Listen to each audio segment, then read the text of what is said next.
Good day everyone. Welcome to the third branch of General Mathematics, which is Math Logic.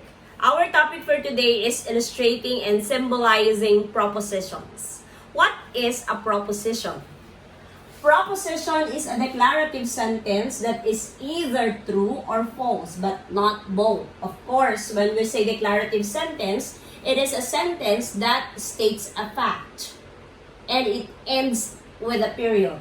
Take note that it can either be true or false. Let's have these sentences. Let us identify whether the given is a proposition or not.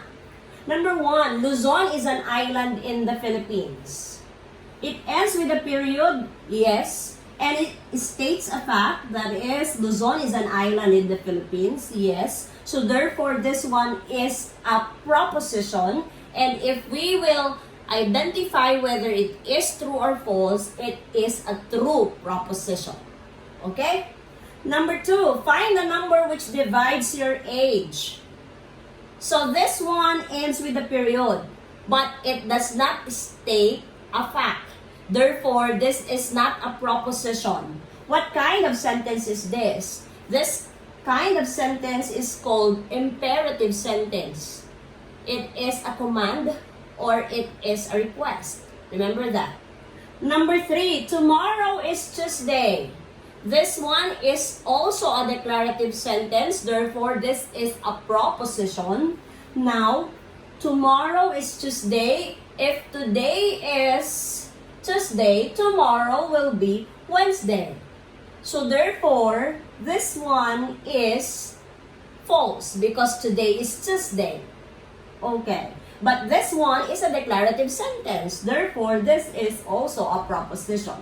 Again, number 1 is a proposition, a true proposition. Number 2 is not a proposition. Number 3 is a proposition. And this one is a false proposition.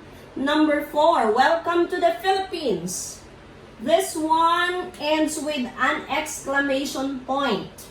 So, it is a sentence that expresses a strong feeling or emotion.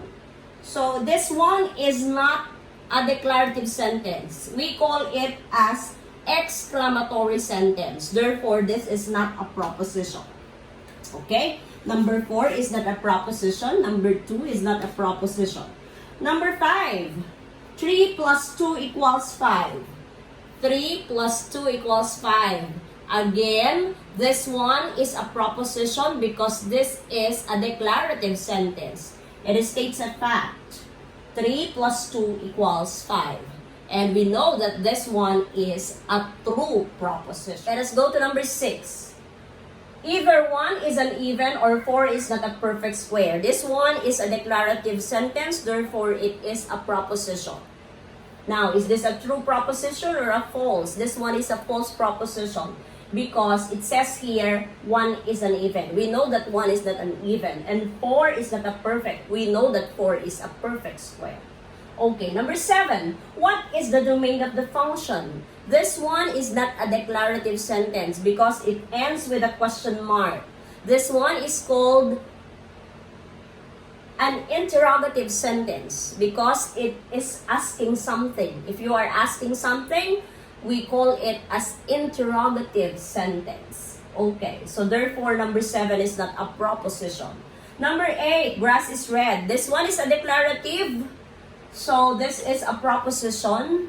But is this a true or a false proposition? This one is a false proposition because we know that grass is green. Number 9, math is logic and computation. Again, this one is a declarative sentence. Therefore, this is a proposition. If it is a proposition, is this a true or a false statement? This one is a true statement.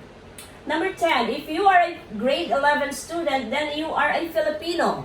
This one is also a declarative sentence. Therefore, it is a proposition. But is this a true or a false statement? This one is a false statement. Why? Because there are students from other countries who are also in grade 11, like the Americans, like the Japanese.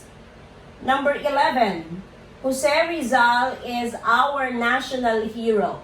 So this one is also a declarative sentence.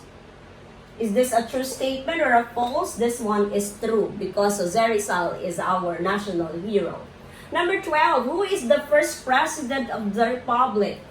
Again, this one is an interrogative sentence because you are asking something and it ends with a question mark. So this is not a proposition. Number 13, either Mrs. Mateo or Mr. Lozano is our logic teacher. So this is, of course, a declarative sentence. I am Mrs. Mateo, therefore, it is a true statement. It's Mr. Lozano is also a logic teacher. So this one is a true proposition. Number 14, 2 is even and prime. Yes, 2 is even number and it is also a prime number. This one is declarative, therefore it's proposition. And what kind of proposition is this? This one is a true proposition. Number 15, smile at your seatmate. This one is an imperative sentence. So therefore, this one is not a proposition. How are we going to symbolize propositions? You can symbolize propositions by using any letter of the alphabet. But take note that it should be in small case. So, you can use from A to Z. The most commonly used letters in symbolizing propositions are the P, the Q, and the R.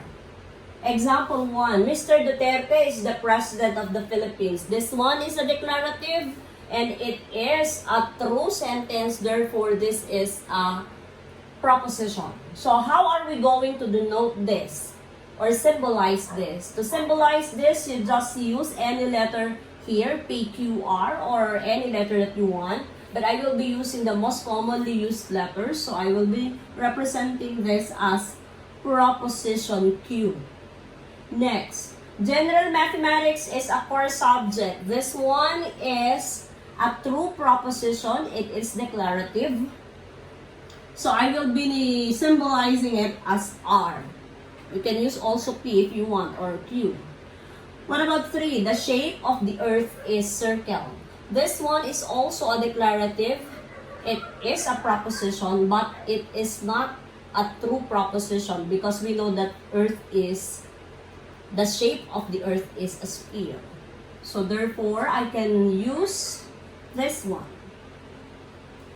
P. That's how you symbolize it.